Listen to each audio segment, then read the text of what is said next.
Si vous nous rejoignez, vous êtes sur Wango Télévision. Faites bien de nous choisir pour vous informer. Bienvenue dans ce journal du week-end qui va commencer par l'effet des sociétés.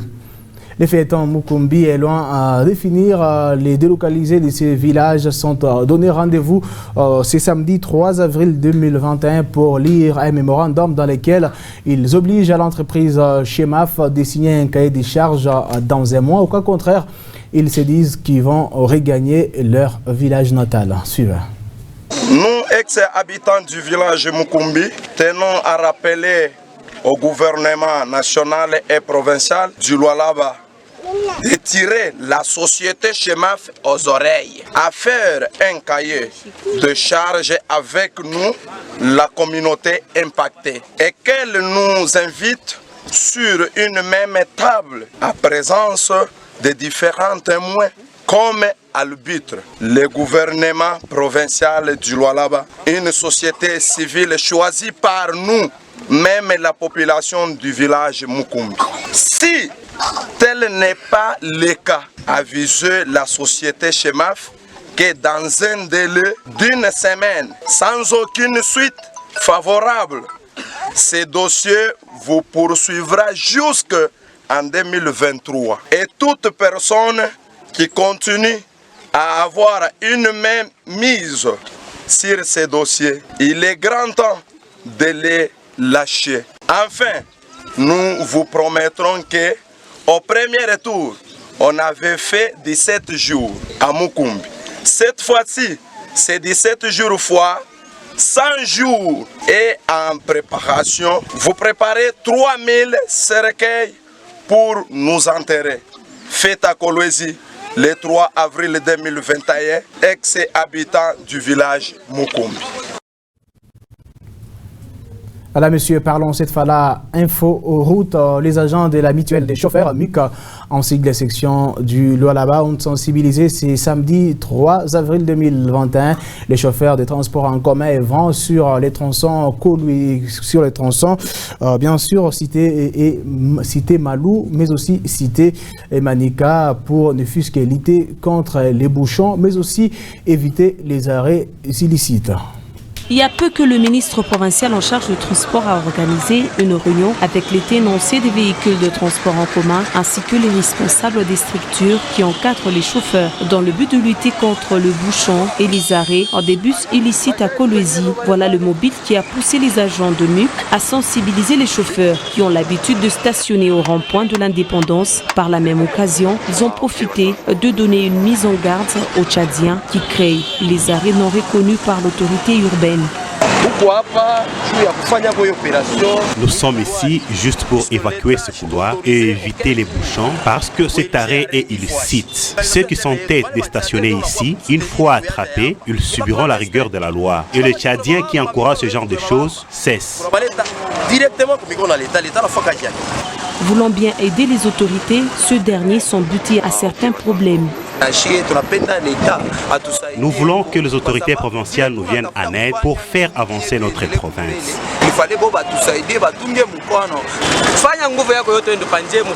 Ceux qui ont l'habitude de prendre les taxis au niveau du rond-point de l'indépendance cessent qu'ils s'efforcent juste d'arriver à l'arrêt bus Malou parce qu'à cet endroit, il y a trop de dangers. Il s'est de noter que cette opération menée par les agents MUC est la deuxième après celle du rond-point Mwengeji. Et puis en santé, dans le but de garantir la santé des détenus de la prison centrale d'Ilala, les ministères provinciaux de la santé et celui de l'Intérieur ont procédé ce 3 avril 2021 à la remise des produits pharmaceutiques dans cette maison carcérale. Reportage. C'est une réponse pure et simple aux multiples doléances émises par l'administration de la prison centrale de Dilala. À ces jours, le ministère provincial de la Santé et de l'Intérieur vient en appui avec une cargaison importante de produits consommables et matériels de prise en charge de lutte contre la pandémie de Covid-19. C'est le docteur Jean Delapé Mbangou, conseiller du ministre provincial en charge de la santé, qui a symboliquement procédé à ces gestes du gouvernement provincial. Réceptionnant le médicament, les directeurs de la prison centrale des Dilala est plutôt reconnaissant. Merci beaucoup. 600 masques chirurgicaux et 400 en tissu, la quinine buvable injectable et autres produits de premiers soins ont constitué ces lots de lutte contre la Covid-19.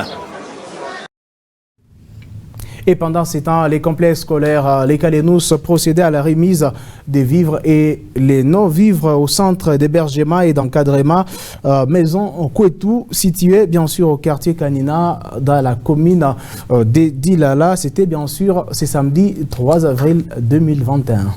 Pour célébrer la fête de Pâques marquant la résurrection du Christ, un lot important de vivres et de biens matériels constitués de sacs de riz, de farines de maïs, de jus et de vêtements, entre autres, ont été remis aux responsables du centre d'hébergement et d'encadrement Maison Kwetu par une délégation du complexe scolaire Kalinours. C'est là, en présence des bénéficiaires et autres encadreurs. Richard Mpungwe, l'un des délégués du complexe scolaire Kalinours. Au nom de la promotrice, nous, le complexe scolaire de Kalinours, nous joignons à vous afin de commémorer ensemble la résurrection du Christ. C'est ainsi que nous avons pris l'initiative de pouvoir partager avec vous ce petit quelque chose que nous avons apporté. Sachez que vous n'êtes pas seul. Le complexe scolaire de Kalinours pense à vous. Que Dieu vous bénisse. Ces gestes de bienveillance est un motif de satisfaction et de gratitude pour les psychologues du centre d'hébergement et d'encadrement Maison Kwetu. Mais le geste que vous venez de poser, c'est un geste qui indique que vous allez même vers les plus pauvres, vous allez vers les exclus. Ça nous touche droit au cœur. Au nom du Père Damien, qui est le fondateur de ces centres, au nom de tous les enfants bénéficiaires du don que vous venez de faire, nous vous disons grandement merci et que Dieu continue à vous assister dans toutes vos entreprises. Au-delà du geste louable posé par le complexe scolaire Kalinours, la Maison Kwetu sollicite plus d'aide des autres bienfaiteurs. Dans nos éditions précédentes, nous vous annoncions que la mission des Kanzenze comptait enregistrer bien sûr une cinquantaine de cas de la pandémie due à coronavirus. Il faut vous dire que la campagne de la prise en charge a déjà commencé. Question d'endiguer cette maladie dans cette partie de la province du Lualaba. Après la mission des reconnaissances, il est temps de poser des actes concrets qui consistent à enclencher la prise en charge de tous les cas confirmés de Covid-19 dans la zone de santé des Kanzenze entre les 18 et 21 mars dernier. Mais avant tout, la délégation d'écologie doit briefer l'équipe des ripostes locales sur le protocole du traitement symptomatique et asymptomatique. À part la chloroquine, il y a 250 mg jusqu'au J3, à partir de J4 jusqu'au J10.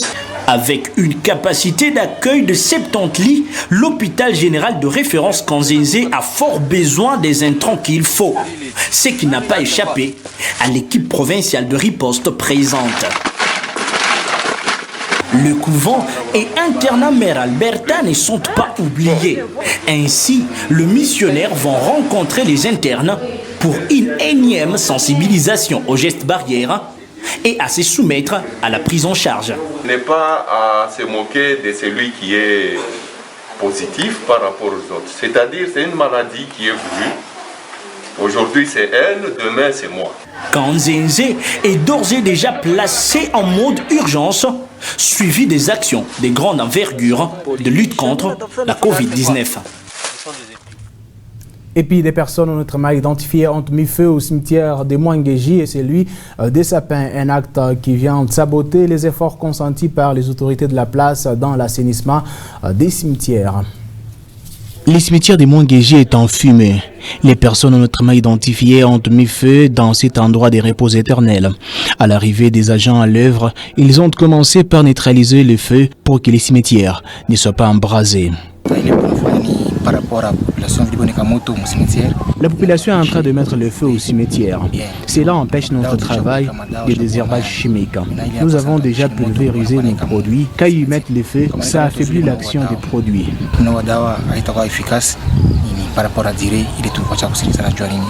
Cet acte de mauvaise augure est condamné avec la dernière énergie.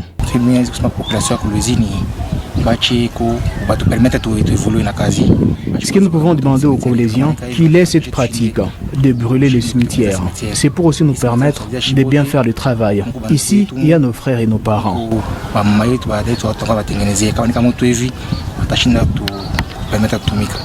Et pourtant, ce cimetière est en pleine métamorphose.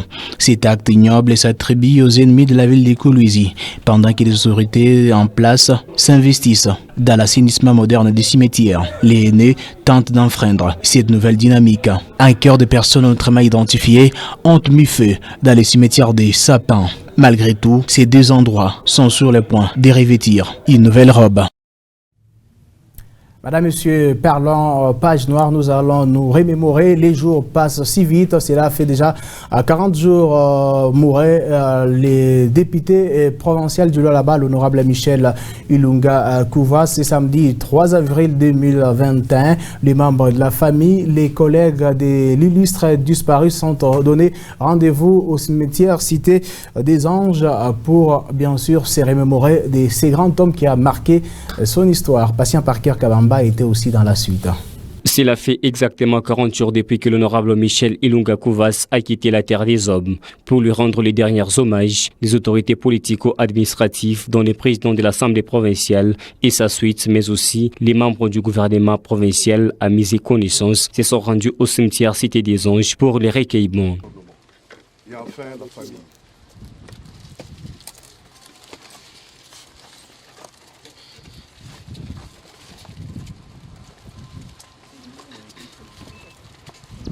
Ensuite, un culte d'action des grâces a été dit en mémoire du fait honorable Kouvas. Malgré son décès, Michel Ilunga Kouvas reste une école pour beaucoup.